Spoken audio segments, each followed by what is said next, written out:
नाज़रीन, शेख रशीद साहब कहते हैं कि कोई इनकी पार्टी नहीं है, ना काफ लीग, ना नून लीग, ना पीपल्स पार्टी है, सिर्फ माल बनाऊ पार्टी है। अब सेठी साहब, ये वो शेख साहब तो कह रहे हैं कि ये माल बनाऊ पार्टी है और इनका ये जो जुल्म है ये एक आम इंसान पे ही करते हैं, एक जो आम प्लीबियन है उसके ऊपर ही करते हैं। ये कभी कंसेंसस इनके अंदर शेख साहब की बातों से मुझे लग रहा है कभी होता हुआ नजर नहीं आएगा। आप क्या कहते हैं?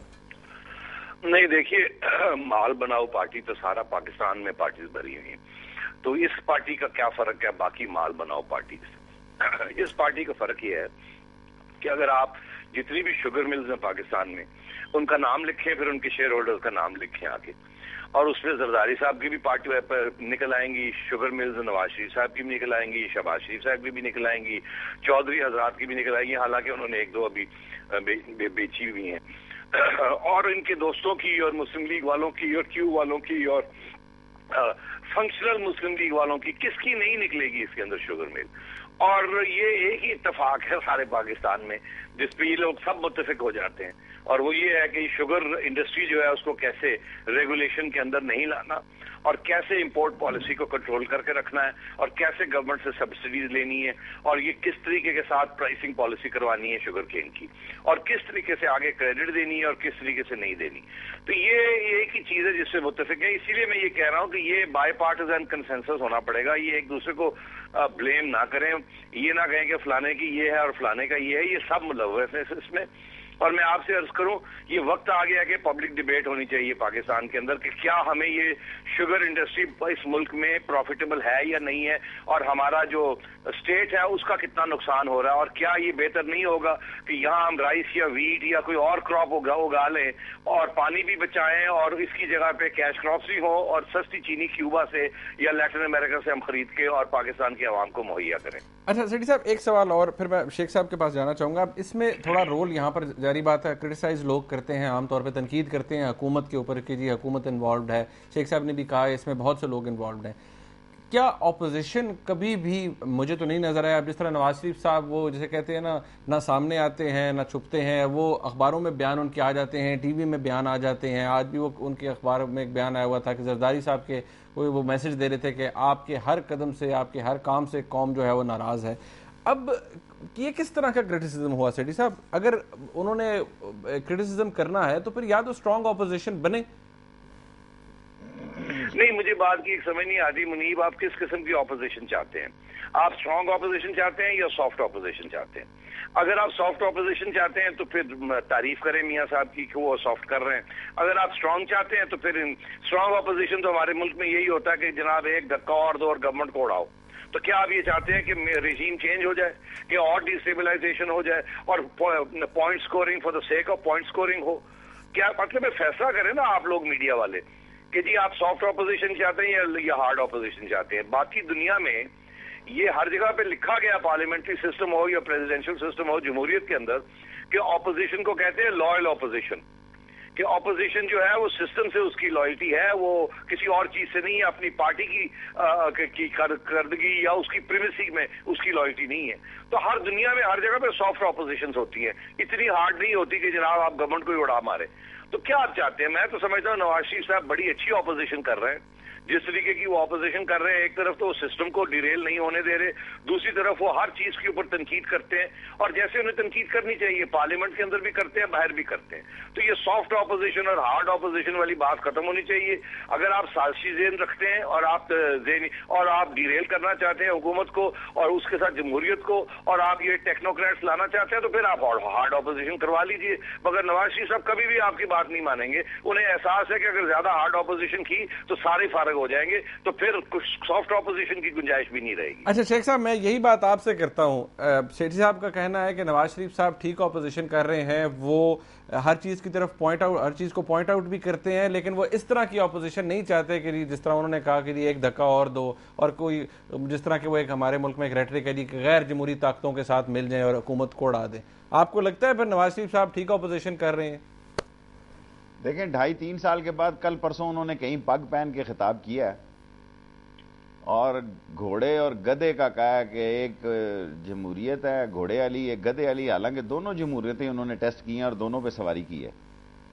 ये ना हो कि देखें, चोर और चौकीदार में से एक का साथ अब देना होगा, और कौम जो है باہر یہ ٹھیک ہے کہ ڈی ریل نہیں کرنا. کیا سیٹھی صاحب دیکھیں ایک بہت پڑھے لکھے اور ملک کے میں سمجھتا ہوں چند دانشوروں میں آتے ہیں کہ جو دیوار کے پیچھے دیکھنے کی صلاحیت رکھتے ہیں. اوباما پہ میں نے ان کا تبصرہ سنا ہے کہ اوباما 50,000 لوگوں کے روزگار کے لیے انڈیا چل کر گیا اور بڑے فخر سے وہاں اس نے میسج دیا کہ میں نے 50,000 لوگوں کو یہاں سے روزگار دیا ہے. 5 کروڑ لوگ یہاں بے روزگار ہیں اور چند مہینوں میں 1900 لوگوں نے اس ملک میں خودکشی کی ہے. کیا ہم یہ چاہتے ہیں کہ اجتماعی قبر بنا دیں؟ 7,000 روپے کی تنخواہ جو کہ نہیں مل رہی, ریڈیو پاکستانوں میں چیک کریں اور ان میڈیا میں چیک کریں, 4280 روپیہ سلنگی کئی لاکھ رہے اور ریڈیو پاکستان 4280 روپیہ تنخواہ لے کے 7,000 روپے میں وہ کرایہ دے, 7,000 روپے میں گھر چلائے, 7,000 روپے میں وہ بچوں کو کھلائے, فیس دے, ہسپتال جائے. میں سمجھتا ہوں اس گورنمنٹ کے رہنے سے جمہوریت کو خطرہ ہے. یہ سب لوگ جو ہیں یہ کہتے ہیں جو سافٹ اپوزیشن قومی اسمبلی ڈیبیٹنگ کلب ہو گیا ہے, یہ تقریری مقابلوں کی جگہ رہ گئی ہے. شیخ صاحب میں آپ سے ایک ایشو پر میں اگر آپ سے پوچھوں, آپ کے وقت آپ بھی اسمبلی میں اتنی دفعہ رہے ہیں, ابھی ریسنٹلی جو لاسٹ ٹائم آپ رہے, آپ کے وقت کیا یہ ڈیبیٹنگ کلب نہیں تھا؟ لوگ ربر سٹیمپ پارلیمنٹ کہتے تھے اسے. دیکھیں ہمیں تو تانا دیا گیا کہ ہم ایک ڈکٹیٹر کی اسمبلی تھے. یہ تو دونوں لوگ پاکستان کی بڑی مین سٹریم پارٹیاں, تینوں چاروں پارٹیاں جو ہیں اس وقت اسمبلی کے اندر ہیں, ان کی آؤٹ پٹ دیکھیں. کیا نواز شریف صاحب نے یہ کہا کہ یہ شوگر پالیسی ہوگی ہماری؟ کیا نواز شریف صاحب نے یہ کہا کہ افراط زر کے لیے ہم یہ صورتحال رکھیں گے؟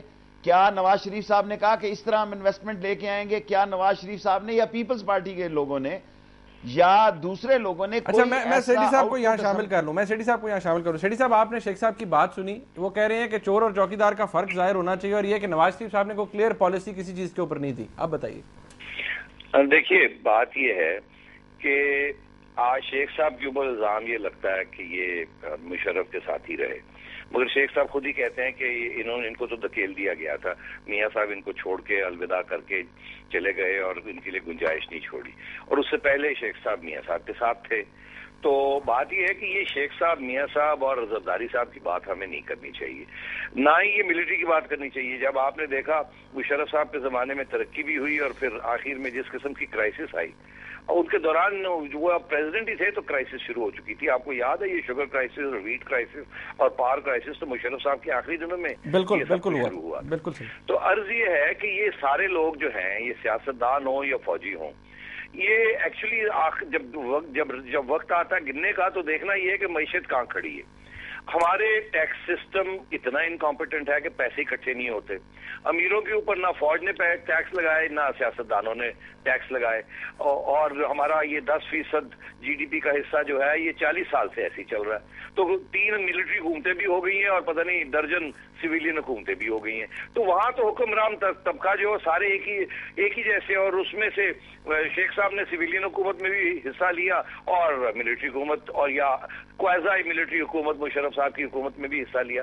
تو یہ میں نہیں سمجھتا کہ یہ مسئلہ ہے. مسئلہ یہ ہے کہ ہم 100 روپیہ اکٹھا کرتے ہیں ٹیکسز میں, اس میں سے 30 روپے فوج کو دے دیتے ہیں نیشنل سیکیورٹی کے لیے, 30 روپے ہم بھیج دیتے ہیں جناب جو پرانے قرضے لیے ہیں, باقی رہ گئے 40 روپے. اب 40 روپے میں سے حکومتیں بھی چلنی ہیں اور ڈیمز بھی بننے ہیں, سڑکیں بھی بننی ہیں اور غریبوں کے لیے بھی کچھ کرنا ہے, تو پیسے ہی کوئی نہیں ہے آپ کے پاس. تو یا تو آپ 200 روپیہ اکٹھا کریں تاکہ پیسے بھی ہوں, آپ 100 روپیہ اکٹھا کرتے ہیں, پھر یہ لڑائی جھگڑے شروع ہو جاتے ہیں, جی فلانے نے یہ نہیں کیا, فلانے نے یہ نہیں کیا, وہ ہمارے لیے یہ قرضے چھوڑ گیا, وہ فلانے نے یہ کروا لیا, فلانے نے یہ کروا لیا. میں سمجھتا ہوں کہ تنقید بالکل جائز ہے. اب یہ شوگر کرائسس ہے, اس کی ذمہ داری کہیں نہ کہیں تو ٹھہرانی چاہیے, اور حکومت ہوتی ہے, آخری ذمہ داری حکومت کی ہوتی ہے. تو یہاں تک تو میں شیخ صاحب کے ساتھ ہوں. جب وہ روتے ہیں کہ جی اتنے لوگ بے روزگار ہو گئے, فلانا ہو گیا, ڈنگڑا ہو گیا, بالکل جائز ہے, یہ تنقید ہونی چاہیے.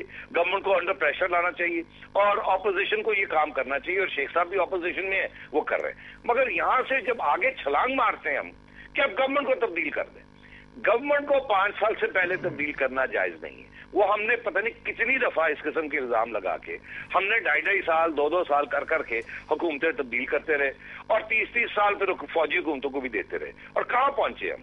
تو اگر آپ پاس ریکارڈ دیکھیں اپنا, تو پاس ریکارڈ سے تو یہی ظاہر ہوتا ہے عوام میں سارے ننگے. اچھا نہیں, پاس ریکارڈ ہمارا اچھا نہیں. ضرور کریں مگر ریجیم چینج, گورنمنٹ کو چینج کرنے کی اجازت نہیں ہونی چاہیے. سیٹی صاحب مجھے یہاں بریک لینی ہے, بہتر کام کروائے یا اگلے الیکشن جیتے یہ تنقید کرے اور اگلے الیکشن. سیٹی صاحب مجھے یہاں بریک لینی ہے, جب بریک سے ہم واپس آتے ہیں شیخ صاحب بھی ہمارے ساتھ ہیں تو اسی پوائنٹ کو اٹھاتے ہیں, کیونکہ ریفارم جی ایس ٹی کے اوپر بھی بات ہو رہی ہے, وہ بھی ایک امپورٹنٹ ایشو ہے ہمارے ملک کی عوام کے لیے ہے, اس کے اوپر بھی تھوڑی سی بات کریں گے. ناظرین ایک بریک کے بعد ہمارے ساتھ رہیے گا.